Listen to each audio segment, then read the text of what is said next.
प्रियजनों, राधे राधे, जय श्री कृष्णा। मैं हूं चाणक्यराज भारद्वाज और आप देख रहे हैं राशि ज्योतिष, दर्पण मन का, सुख जीवन का। प्रियजनों, देवताओं के गुरु बृहस्पति कर रहे हैं राशि परिवर्तन। ये राशि परिवर्तन कर रहे हैं 1 मई 2024 को दोपहर 2:29 पर। राशि परिवर्तन करते हुए जिस राशि में देवगुरु बृहस्पति प्रवेश कर रहे हैं वह है दैत्य गुरु शुक्राचार्य की राशि वृषभ। देवगुरु बृहस्पति का यह गोचर वृषभ राशि में 14 मई 2025 तक रहेगा। ऐसा 12 साल के बाद हो रहा है कि देवगुरु बृहस्पति दैत्य गुरु शुक्राचार्य की राशि में प्रवेश कर रहे हैं वृषभ राशि में, क्योंकि देवगुरु बृहस्पति लगभग 1 वर्ष का समय बिताते हैं एक राशि के अंदर। राशि परिवर्तन करते हुए वृषभ राशि में देवगुरु बृहस्पति एक तरीके से शुक्राचार्य से भी संबंध बना रहे हैं और गुरु और शुक्र का यह संबंध सभी राशियों के लिए महत्वपूर्ण रहने वाला है। ज्यादातर राशियों को बहुत लाभ के अवसर प्राप्त होंगे, लाभ की स्थितियां बनेंगी, धन्य धान्य से भरपूर होंगे, स्वास्थ्य लाभ भी मिलेगा। देखिए, गुरु तो गुरु है, देवगुरु बृहस्पति परम ज्ञानी है, देवताओं के गुरु हैं, अंगिरस के पुत्र हैं और सौर मंडल में सबसे बड़े ग्रह होने के नाते विस्तार करने के लिए भी जाने जाते हैं। देवगुरु बृहस्पति जब बैठ जाए या जहां दृष्टि डालें, उस स्थान का, उस घर का विस्तार करते हैं, उस ग्रह का विस्तार करते हैं, उस घर से संबंधित चीजों का विस्तार करते हैं। शुक्राचार्य सभी प्रकार के सुखों की प्राप्ति कराने के लिए जाने जाते हैं, लग्जरियस के लिए जाने जाते हैं। शुक्राचार्य भी गुरु है, बेशक से वो दैत्यों के गुरु हैं, परंतु है तो गुरु। वे भी परम ज्ञानी हैं, तपस्वी हैं, शिव जी के परम भक्त हैं। देखिए, गुरु अपने शिष्यों के लिए भलाई के कार्य करता है और उनकी भलाई करना, उन्हें अच्छी शिक्षा देना, यह गुरु का धर्म भी है। तो देवगुरु बृहस्पति गोचर करते हुए 12 राशियों पर क्या प्रभाव डालेंगे, इसी विषय में मैं विस्तार से चर्चा कर रहा हूं। और प्रियजनों, इस विषय पर विस्तार से चर्चा करते हुए आज जिस राशि के विषय में मैं बात करूंगा वह है तुला राशि। मैं बता दूं प्रियजनों, मेरा यह गोचर फल लग्न और चंद्र राशि दोनों पर ही आधारित है। इसको और तरीके से मैं स्पष्ट कर दूं कि आपकी जन्म कुंडली के पहले घर या पहले भाव में यदि 7 नंबर लिखा हुआ है तो आपकी तुला लग्न बनती है। यह वीडियो आपके लिए है। यदि आपकी जन्म कुंडली में जिस किसी भी घर में चंद्रमा विराजमान है वहां पर 7 नंबर लिखा हुआ है तो आपकी राशि तुला बनती है। यह वीडियो आपके लिए भी है, तो मेरे साथ बने रहिएगा प्रियजनों वीडियो में अंत तक, तुला राशि के जातक, क्योंकि मैं बताऊंगा देवगुरु बृहस्पति के गोचर का प्रभाव विस्तार से और साथ ही वीडियो के अंत में कुछ ऐसे प्रभावशाली उपाय भी बताऊंगा जिनके माध्यम से आप ग्रहों की अशुभता को कुछ हद तक शुभ भी कर सकते हैं और ग्रहों की शुभता को कुछ हद तक बढ़ा भी सकते हैं। तो चलिए परिजनों, शुरू करते हैं, देर नहीं करते। आपकी राशि से जो देवगुरु बृहस्पति का गोचर हो रहा है वह हो रहा है अष्टम भाव में। परिवर्तन का भाव, आयु का विचार करते हैं, मृत्यु का भाव कहा जाता है। अचानक से होने वाली दुर्घटना या घटनाओं के लिए भी अष्टम भाव जाना जाता है, परंतु अचानक से बहुत बड़े धन प्राप्ति के लिए भी अष्टम भाव जाना जाता है। वह धन जो आपने कमाया ना हो। ऑकल्ट साइंस, गूढ़ विद्या, गूढ़ रहस्य, तंत्र मंत्र, गुप्त रोग अष्टम भाव से देखते हैं अष्टम भाव में बहुत कुछ है। अष्टम भाव में अंधेरा है, ऑक्सीजन नहीं है, परंतु देवगुरु बृहस्पति स्वयं ऑक्सीजन है। देवगुरु बृहस्पति अष्टम भाव में बैठेंगे तो ये आपके लिए कुछ नेगेटिव और कुछ पॉजिटिव दोनों ही तरीके के प्रभाव देंगे। ज्योतिष विज्ञान की तरफ आपका रुझान हो सकता है और बहुत अधिक रुचि हो सकती है आपकी धार्मिक पुस्तकें पढ़ने में, गुड़ विद्या गुड़ रहस्य जानने में, तंत्र मंत्र सीखने की जिज्ञासा आपके अंदर हो सकती है। ज्योतिष विज्ञान पढ़ने और सीखने की भी जिज्ञासा आपके अंदर हो सकती है। और बहुत अधिक संभावना है कि इस दौरान अचानक से, देखिए अचानक से घटित हो जाने वाली घटनाओं के लिए अष्टम भाव को देखते हैं।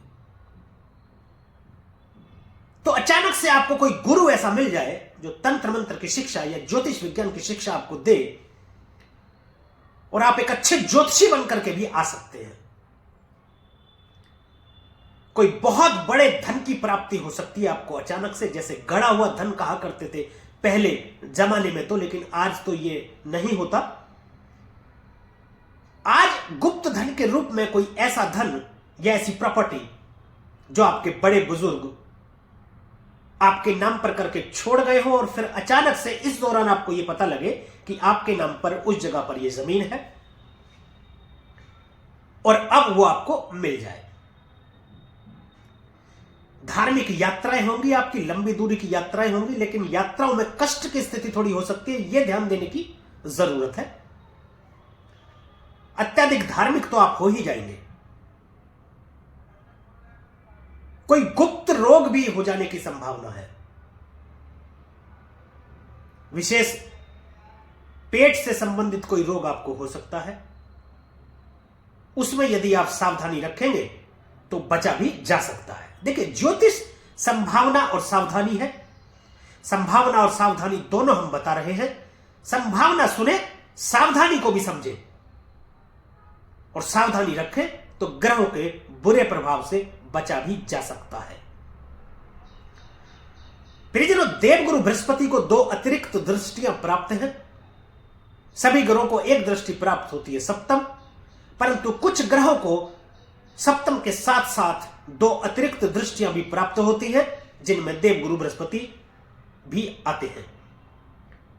इनको एक पंचम दृष्टि और एक नवम दृष्टि अतिरिक्त प्राप्त है। तो सबसे पहले बात करेंगे इनकी पहली पंचम दृष्टि पर, जो कि जा रही है आपके 12वें भाव में। 12वां भाव खर्च का भाव है, व्यय का भाव। विदेश यात्रा भी यहां से देखते हैं, मोक्ष का भाव है, सैया सुख यहां से देखते हैं।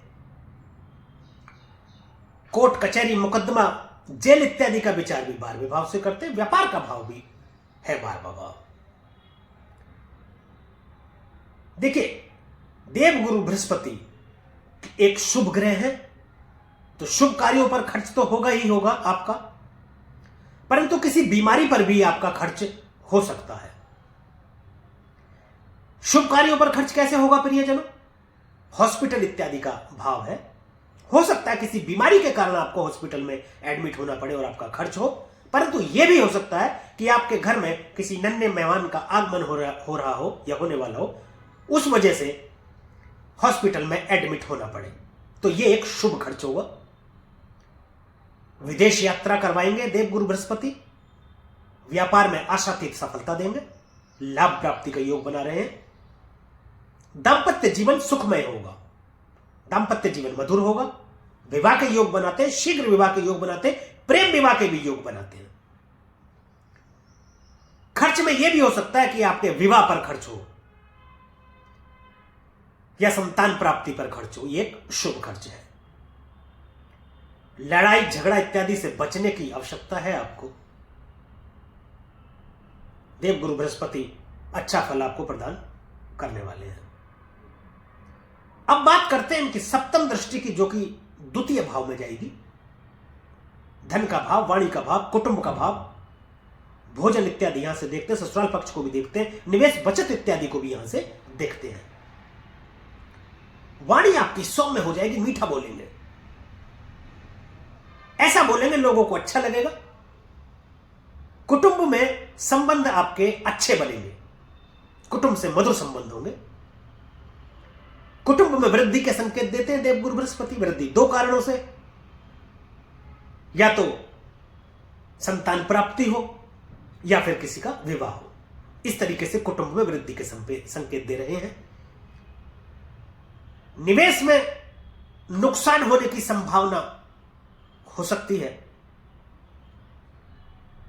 इस पर ध्यान देने की आपको जरूरत है। निवेश करें तो सोच समझ कर करें। नवम दृष्टि परिजनों चतुर्थ भाव में देवगुरु बृहस्पति की जा रही है। देवगुरु बृहस्पति की यह दृष्टि नीच दृष्टि है, परंतु एक शुभ ग्रह है, तो ऐसा तो नहीं है कि आपका बहुत बुरा करेंगे या बुरे परिणाम आपको देंगे। भूमि भवन वाहन सबकी प्राप्ति आपको करा देंगे। माता का स्वास्थ्य थोड़ा प्रभावित हो सकता है, उस पर ध्यान देने की आपको जरूरत है। समय समय पर यह नियमित आप जांच कराते रहेंगे, इलाज कराते रहेंगे, तो वह संभावना भी कम हो जाएगी। कोई मकान यदि आप खरीदना चाहते हैं, कोई प्रॉपर्टी आप खरीदना चाहते हैं, तो आप खरीद सकते हैं, क्योंकि व्यापार में लाभ प्राप्ति के योग बनाते हुए धन प्राप्ति तो आपको करा ही रहे हैं। और किसी भी प्रकार के सुख के साधन को पाने के लिए धन की आवश्यकता होती है। बिना धन के तो संभव नहीं है कि किसी भी प्रकार का सुख का साधन आप खरीद पाए। जैसे यदि मकान ही आपको लेना है तो धन की आवश्यकता है, कोई गाड़ी आपको लेनी है तो धन की आवश्यकता है। तो परिजनों, यह था देवगुरु बृहस्पति के गोचर का प्रभाव तुला राशि और तुला लग्न के जातकों के लिए। अब बात कुछ उपायों की कर लेते हैं। आपकी राशि के स्वामी शुक्रदेव हैं। मां लक्ष्मी की आराधना करें, मां लक्ष्मी के मंदिर जाएं, उन्हें सफेद पुष्प अर्पित करें, तो मां लक्ष्मी प्रसन्न होगी और आपके लिए गोचर उत्तम रहेगा। विष्णु सहस्त्र नाम का पाठ आप कर सकते हैं। यदि रोजाना पूरा पाठ आप नहीं कर सकते तो जितना कर सकते हैं उतना करें, फिर अगले दिन वहां से शुरू करें जहां आपने छोड़ा था। इस तरीके से नित्य विष्णु सहस्त्र नाम का पाठ आप करेंगे तो गुरुदेव के अच्छे परिणाम आपको मिलते रहेंगे। और परिजनों, अंतिम निर्णय आपकी जन्म कुंडली में बैठे जन्मस्थ ग्रहों की स्थिति देख करके ही होता है। यह एक सामान्य गोचर फल है। मेरे द्वारा बताए गए गोचर फल और उपायों को अपने ऊपर अप्लाई करने से पहले एक बार अपनी जन्म कुंडली का विश्लेषण अवश्य करा लें। यदि आप हमसे अपनी जन्म कुंडली का विश्लेषण कराना चाहते हैं तो डिस्क्रिप्शन में मोबाइल नंबर और ईमेल आईडी मौजूद है, संपर्क कर सकते हैं। हमारी टीम आपको सही मार्गदर्शन देगी। तो परिजनों, आज के लिए अभी के लिए बस इतना ही। यदि यह वीडियो आपको अच्छी लगी हो, दी गई जानकारी से आप संतुष्ट हो, तो कृपया वीडियो को लाइक करें, शेयर करें और कमेंट करके जरूर बताएं कि मेरे द्वारा फलित गोचर आप पर कितना प्रभावी है। और हमारे YouTube चैनल को सब्सक्राइब करें तथा बेल आइकन बटन दबाना बिल्कुल भी ना भूलें, ताकि इसी प्रकार की और भी महत्वपूर्ण जानकारियां आप तक समय पर पहुंचती रहें। अब मुझे दीजिए आज्ञा, मिलेंगे अगली वीडियो में एक और राशि के विषय में चर्चा करेंगे, देवगुरु बृहस्पति के गोचर के प्रभाव की। तब तक के लिए परिजनों, राधे राधे, जय श्री कृष्णा। और आप देखते रहिए राशि ज्योतिष, दर्पण मन का, सुख जीवन का।